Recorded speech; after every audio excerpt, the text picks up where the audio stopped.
টিউট+24 এর পক্ষ থেকে আমি সিকান্দার আবু রাকিব অ্যাঙ্গুলার জেএস টিউটোরিয়ালের দ্বিতীয় পর্বে আপনাদেরকে স্বাগত জানাচ্ছি। আমরা গত পর্বে দেখেছিলাম কিভাবে আমাদের একটি HTML পেজকে অ্যাঙ্গুলার রেডি করতে হয়, অর্থাৎ কিভাবে আমাদের অ্যাঙ্গুলারকে অ্যাটাচ করতে হয় HTML পেজের সাথে। তারপর আমরা কিভাবে অ্যাঙ্গুলার মডিউল ক্রিয়েট করতে হয় সেটা দেখেছিলাম এবং কন্ট্রোলার সম্পর্কে জেনেছিলাম এবং $scope, ng app, ng controller, binding express এই সম্পর্কে আমরা জেনেছিলাম। আজকে আমরা কিছু ডাইরেক্টিভস দেখব। তো চলুন আমরা আমাদের HTML পেজে যাই। এখানে আমি কিছুটা ফরম্যাট করেছি টিউটোরিয়ালটি সুবিধার জন্য। তেমন কিছু করিনি, গত পর্বে যেটা দেখিয়েছিলাম সেই কাজটা একটু মডিফাই করেছি। গত পর্বে আমরা একটি জাভাস্ক্রিপ্ট অবজেক্ট নিয়েছিলাম, এমপ্লয়ি অবজেক্ট, এবং সেটাকে আমরা দেখিয়েছিলাম এখানে HTML পেজে। তো এখানে আমরা সেই অবজেক্টটা নিয়েছি, টিউটোরিয়াল নামে একটি অবজেক্ট নিয়েছি এবং এখানে কিছু প্রপার্টি সেট করেছি, যেমন টাইটেল, এপিসোড, অথর, এবং সেটাকে আমরা $স্কোপের সাথে বাইন্ড করেছি, মডেল ক্রিয়েট করলাম আর কি বাইন্ড করে। তারপরে এখানে আমরা সেটাকে ভিউ করেছি, যেমন টিউটোরিয়াল টাইটেল, এপিসোড এবং অথর। তো এটা জাস্ট আমাদের টিউটোরিয়ালের সুবিধার জন্য করেছি। তো আসুন আমরা আমাদের মূল পর্বে চলে যাই। আমরা এখানে দেখেছি যে ডাবল কার্লি ব্রেস ইউজ করে আমরা অ্যাঙ্গুলার জেএস এ বাইন্ডিং এক্সপ্রেস ইউজ করেছি। অ্যাঙ্গুলার জেএস এ আরেকটা ওয়েতে এই বাইন্ডিং এক্সপ্রেস ইউজ করা যায়, সেটাকে আমরা ng বাইন্ড বলি। এটা যদি আমরা ব্যবহার নাও করি, এখানে আমরা যদি লিখি ng bind is equal to বাইন্ডের নামটা দিতে হবে, নেমটা দিতে হবে, যেমন এখানে আমরা নাম দিলাম মেসেজ 1। এখন এই মেসেজ 1টা কোত্থেকে আসবে, সেক্ষেত্রে আমাদের এখানে মেসেজ 1টা জেনারেট করতে হবে।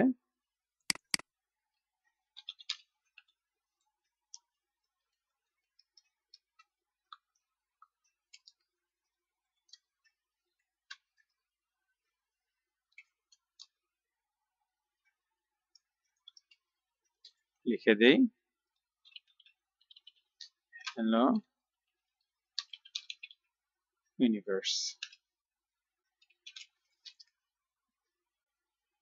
এবং আমরা এখানে ডাইরেক্টিভটা এখানে ইউজ করলাম।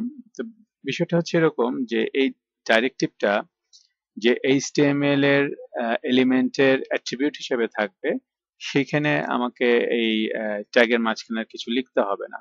অটোমেটিক্যালি এই মেসেজটা এই ট্যাগের এই জায়গাটা যেখানে আমরা এর আগে এভাবে বাইন্ডিং এক্সপ্রেশন দিতাম, সেই জায়গায় অটোমেটিক্যালি সেই মেসেজটা চলে আসবে। আসুন আমরা দেখি রেজাল্টটা কি দাঁড়ায়। দেখুন আমাদের বাইন্ডিং এক্সপ্রেশনটা এখানে চলে এসছে। তো এইভাবে আমরা ng বাইন্ডিং এক্সপ্রেশনটি ইউজ করতে পারি। যদিও একই কাজটা আমরা এখানে এভাবে না করে আমরা যেটা বললাম যে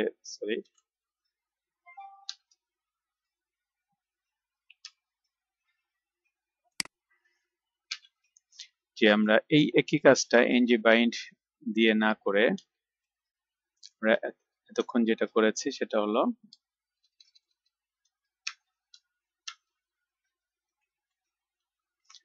পাশাপাশি লিখি,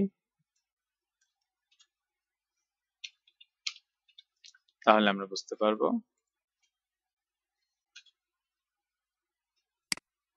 দেখুন একই রেজাল্ট আসছে।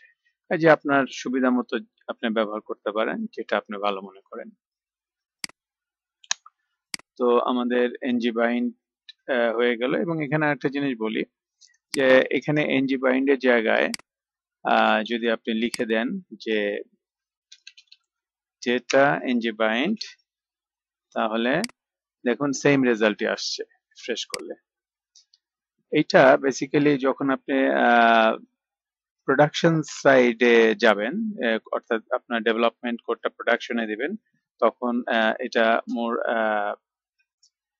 ভালো হবে যদি আপনি এখানে ডেটা ng bind ইউজ করেন আর কি। তো ডেভেলপমেন্ট আপনি ডেটা ng bind দিতে পারেন, নাও দিতে পারেন, শুধু ng bind দিতে পারেন।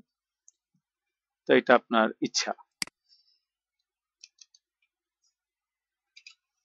তো আমরা কি দেখলাম? আমরা ng bind বা ডেটা ng bind টা দেখলাম। এরপরে আসি ng মডেল। এখানে আমরা একটা ইনপুট তৈরি করি এবং ইনপুটটা নিয়ে আসলাম। এখন এই ইনপুটে আমরা যদি লিখি ng মডেল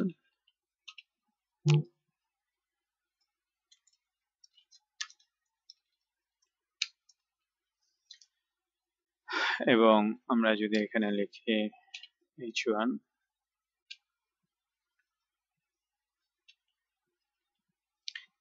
এই মেসেজটা যদি আমরা এখানে দিয়ে দেই বা আমরা আরেকটা মেসেজ দেই,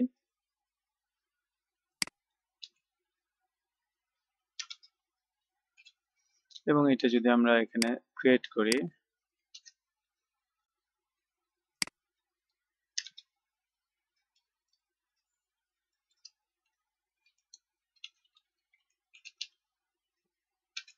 ভ্যালু দিয়ে দিলাম মেসেজ টু এবং ডলার স্কোপের সাথে বাইন্ড করে দিলাম, এবং এটা এখানে ng মডেলে আমি এটাকে ভ্যালু হিসেবে অ্যাসাইন করে দিলাম এবং আলাদাভাবে আরেকটা h1 ট্যাগে এটাকে ডিসপ্লে করার চেষ্টা করছি। দেখি এখন সেভ করে রিফ্রেশ করলে কি হয়। তাহলে দেখুন এখানে আমরা যে ইনপুট টেক্সটটা নিয়েছি এবং এখানে ng মডেল এর ভ্যালু হিসাবে যে মেসেজটা দিয়েছি সেটা কিন্তু এখানে ভ্যালুটা এখানে চলে আসছে এবং এইখানে মেসেজ হিসাবে ওই ভ্যালুটা বাইন্ডিং এক্সপ্রেশন হিসাবে চলে আসছে। এই ভ্যালু দুটো কোত্থেকে আসছে? এই ভ্যালু দুটো বেসিক্যালি এখানে আমরা যে মডেল ক্রিয়েট করেছি সেই মডেল থেকে সেই ভ্যালুটা আমাদের ভিউতে চলে আসতেছে। এখন দেখেন আমরা যদি এখানে লিখি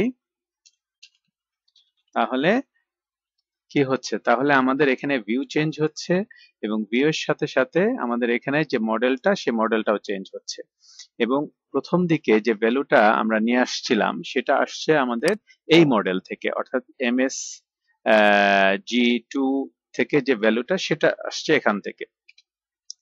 কিন্তু পরবর্তীতে যখন আমরা ভিউতে সরাসরি ইউজার ইন্টারঅ্যাক্টিভ এর মাধ্যমে টেক্সট বক্সে নামটা চেঞ্জ করে দিচ্ছি, অর্থাৎ এখান থেকে যদি আমরা কিছু একটা চেঞ্জ করি তাহলে কি হচ্ছে? এই ইনপুট বক্সের সাথে যে ng মডেলটা অ্যাটাচ আছে সেই ng মডেলটা বিহাইন্ড দ্য সিন একটা মডেল ক্রিয়েট করছে, অ্যাঙ্গুলার আমাদের জন্য একটা মডেল ক্রিয়েট করছে এবং সেখানে সে এই ভ্যালুটা টেক্সট বক্সের ভ্যালুটা মডেলে অ্যাসাইন করে রাখছে এবং পরবর্তীতে সেই ভ্যালুটা যখন আমরা এখানে বাইন্ডিং এক্সপ্রেশনে দিচ্ছি সেই মডেল থেকে সেই ভ্যালুটা ms-g2 সেই ভ্যালুটা আমাদেরকে দেখিয়ে দিচ্ছে ইন্টারঅ্যাক্টিভলি, সাথে সাথে আমাদেরকে দেখিয়ে দিচ্ছে আর কি। তো এখন এই হচ্ছে আমাদের ng মডেল এবং বাইন্ডিং এক্সপ্রেশনের সাথে মডেল এবং ডেটা টু ওয়ে বাইন্ডিং। এটা একটা এক্সেলেন্ট ফিচার যেটা আমরা প্রথম পর্বে বলেছিলাম যে অ্যাঙ্গুলার জেএস এর খুব এক্সেলেন্ট কিছু ফিচারের একটা হচ্ছে ডিপেন্ডেন্সি ইনজেকশন খুব ইজিলি করা যায় এবং টু ওয়ে ডেটা বাইন্ডিং, এবং এটা এটা দিয়ে খুব সুন্দরভাবে আমরা আমাদের অ্যাপ্লিকেশন ডেভেলপ করতে পারি আর কি। তো এটা আমরা দেখলাম। এখন দেখি নেক্সট ng init। ng initটা বেসিক্যালি যেমন ধরেন এখানে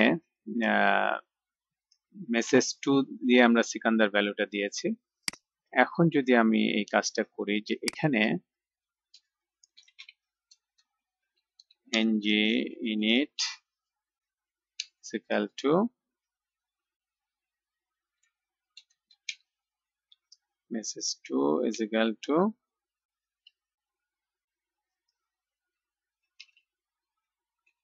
রাকিব, তাহলে আমরা কি এক্সপেক্ট করতে পারি?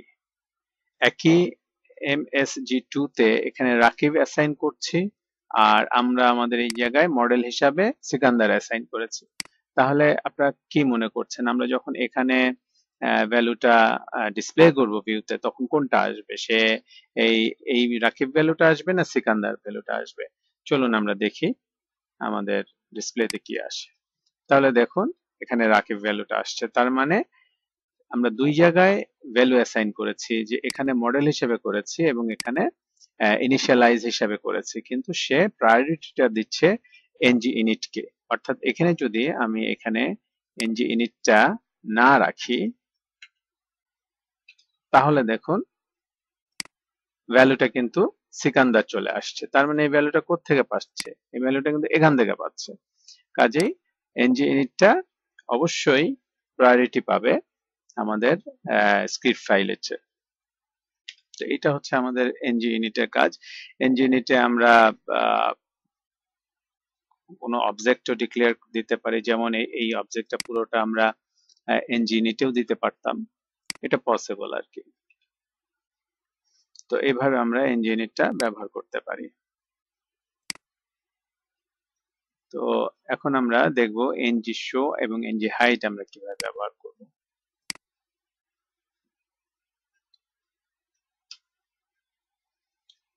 একটা ডিফ তৈরি করি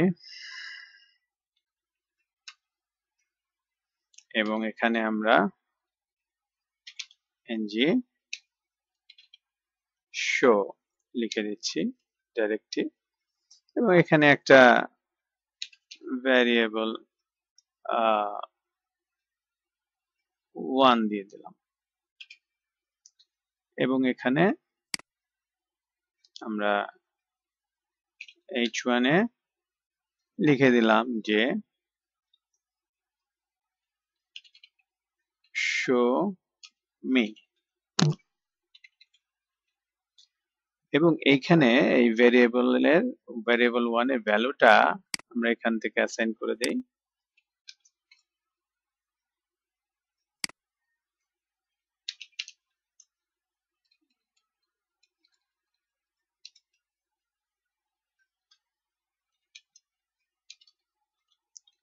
আমরা এখানে স্টকহোম লিখলাম এবং এখানে এই ভ্যালুটা চলে আসছে। তাহলে আমরা কি এক্সপেক্ট করছি? আমরা এক্সপেক্ট করছি যে এখানে var 1 এ যে ভ্যালুটা আমরা অ্যাসাইন করছি, তার মানে এটা ট্রু ভ্যালু, এবং এই শো এবং হাইট গুলো এটা ট্রু ভ্যালু এবং ফলসি ভ্যালুর উপরে কাজ করে। যেহেতু এখানে একটা স্ট্রিং ভ্যালু দিয়েছে, এটা ট্রু হিসাবে অ্যাক্ট করবে আর কি। কাজে এখানে এনজি শো ইজ ইকাল টু ট্রু হবে, আর এটা যখন ট্রু হবে তাহলে এই ডিফটা সে শো করবে। এটাই হচ্ছে লজিক। তো দেখি আমাদের ক্ষেত্রে কি হয়। হ্যাঁ, এখানে আমরা দেখতে পাচ্ছি যে শো মিটা দেখাচ্ছে।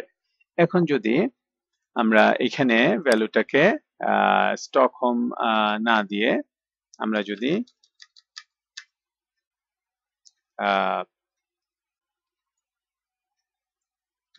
এমটি রাখি, সেক্ষেত্রে ফলসি ভ্যালু হিসাবে কাজ করবে এবং সে দেখাচ্ছে না। এখানে আপনারা যদি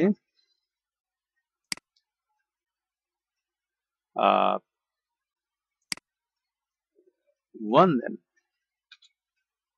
তাহলে কি হবে? তাহলে সে দেখাচ্ছে, এবং ঠিকই বলেছেন, যদি 0 দেওয়া যায় তাহলে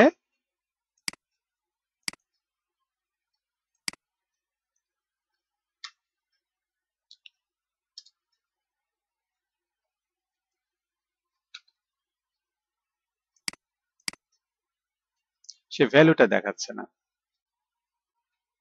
হ্যাঁ, যেটা বলতেছিলাম যে আসলে এখানে ট্রু এবং ফলস ভ্যালুটা ওটা স্ট্রিং দিয়ে 0 দিলে হবে না, এটা এমনি 0 দিলে হবে।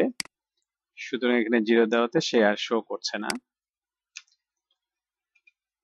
1 দেই, তাহলে শো করছে, এবং 0 দিলে সে শো করবে না, অর্থাৎ এটা ট্রু এবং ফলস হিসাবে ট্রিট করবে। অর্থাৎ এখানে যদি আমরা লিখি অর্থাৎ বুলিয়ান ভ্যালু, তাহলে সে শো করবে, এবং অনুরূপভাবে ফলসি ভ্যালু দিলে সে শো করবে না। তো এখন আমরা দেখলাম যে আমাদের এনজি শো কিভাবে কাজ করে। তো এইভাবে আমরা কোনো আমাদের HTML এর কোনো DOM এলিমেন্টকে যদি আমরা ডিসপ্লে করতে চাই বা ডিসপ্লে করতে না চাই, তাহলে আমরা ng show ট্রু বা ফলস করে আমরা এটাকে ইউজ করতে পারবো। তো আরেকটা ডাইরেক্টিভ আছে AngularJS এ, সেটা হচ্ছে ng hide।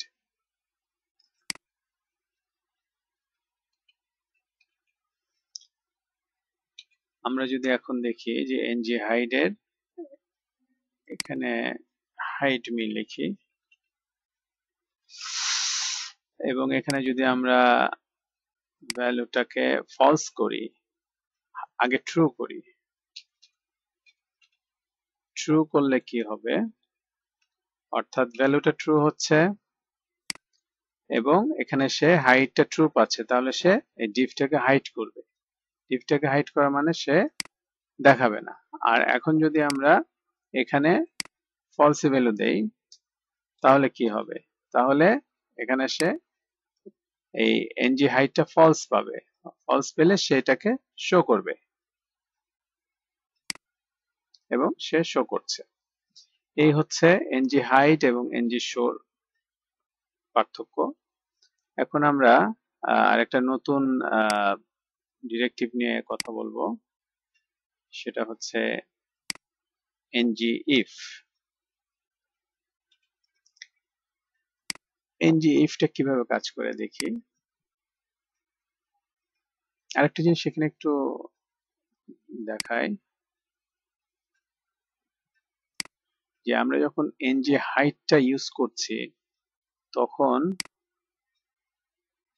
দেখুন যে এখানে ng হাইটটা ইন্সপেক্ট এলিমেন্টে দেখেন যে ng হাইট ডিফটা কিন্তু সে ডম এলিমেন্ট হিসেবে রেখে দিয়েছে এবং এখানে যদি আমরা ng হাইট এটাকে ট্রু ভ্যালু দেই তাহলে সেখানে দেখাচ্ছে না, কিন্তু এই ng হাইট ডম এলিমেন্টে কিন্তু এই ডিফটা ইনক্লুড করে রেখে দিয়েছে, এটা কিন্তু আছে। কিন্তু আমরা যদি ng if ব্যবহার করি তাহলে কি হয় দেখি।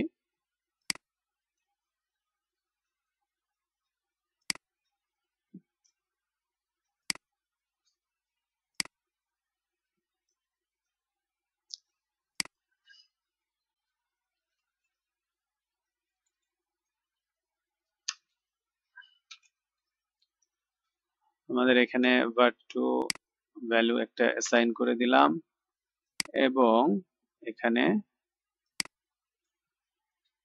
ng if দিচ্ছি এবং আমার ভ্যারিয়েবলটার নাম হবে var2। এখানে আমি দেই use of ng if। এখন আমি কি এক্সপেক্ট করছি যে আমার এই ডিফটা সে ডিসপ্লে করবে এবং আমি যদি এখানে ইন্সপেক্ট এলিমেন্টে যাই তাহলে আমি দেখব যে আমার এখানে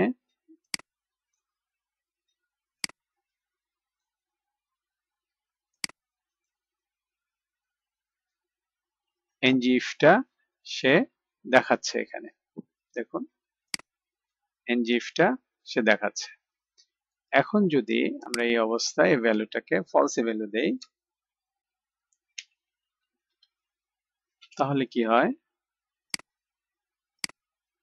ভ্যালুটা দেখাচ্ছে না এবং একই সাথে আমার বডি থেকে ডম এলিমেন্টটা কিন্তু রিমুভ হয়ে গেছে। অর্থাৎ এখানে ng if যে div এলিমেন্টের ভিতর ছিল, অর্থাৎ এই div এলিমেন্টটা সে ডম এলিমেন্ট হিসাবে ইনক্লুড করে না, এক্সক্লুড করে দিয়েছে। এই হচ্ছে এনজি ইফ এবং এনজি হাইট এর ভিতরে একটা বেসিক পার্থক্য, যে আমরা এনজি ইফটা ফিজিক্যালি ডম এলিমেন্টের ভিতরে এলিমেন্টটাকে ইনক্লুড করে এবং এক্সক্লুড করে, কিন্তু এনজি হাইট শো এগুলো ডম এলিমেন্টটা সে ডিসপ্লেতে হাইড করে বা শো করে, এটা রিমুভ করে না। ডম থেকে এলিমেন্টটাকে টোটালি রিমুভ করে না। কাজে এখানে একটা বড় পার্থক্য আছে। তো এই জিনিসগুলো আজকে আমরা দেখলাম, এবং আমরা আহ, অবশ্যই আস্তে আস্তে আমরা একটা ফুল অ্যাপ্লিকেশনের দিকে গেলে আমরা বুঝতে পারবো যে আমরা যে জিনিসগুলো পার্ট 1 পার্ট 2 বা আরো দু একটা পার্টে শিখতেছি বা শিখবো, এগুলো সবগুলো মিলিয়ে আমরা যখন একটা কমপ্লিট অ্যাপ্লিকেশনে যাব, তখন আমাদের কাছে জিনিসটা আরো বেশি গ্রহণযোগ্য এবং বেশি সুন্দর লাগবে। তো এইটা আমাদের অ্যাঙ্গুলার জেএস আসলে একটা সিঙ্গেল পেজ অ্যাপ্লিকেশন হিসাবে খুব বেশি রকম ভাবে জনপ্রিয়তা পেয়েছে, এবং এটা যদিও বিজনেস লাইন অ্যাপ্লিকেশন হিসেবে ইউজ করা যায়, এবং এটা বেশি জনপ্রিয় আসলে স্পা বলা হয় সিঙ্গেল পেজ অ্যাপ্লিকেশনের ক্ষেত্রে। অবশ্যই আমরা সামনে একটা অ্যাঙ্গুলার জেএস দিয়ে একটা ক্রাড অপারেশনের অ্যাপ্লিকেশন করব, অর্থাৎ ক্রাড মানে হচ্ছে create, read, update and delete operation, এবং সেটা আমরা ডেটাবেসকে পিছনে রেখেই করব। সেক্ষেত্রে আমরা অবশ্যই সেই জিনিসটা উপভোগ করব। তো এই পর্যন্ত আপনারা ভালো থাকুন, এবং যদি কোনো প্রশ্ন থাকে আপনারা কমেন্টে দিবেন। সামনে পর্বের আমন্ত্রণ জানিয়ে আজকে এখানে শেষ করছি। ধন্যবাদ।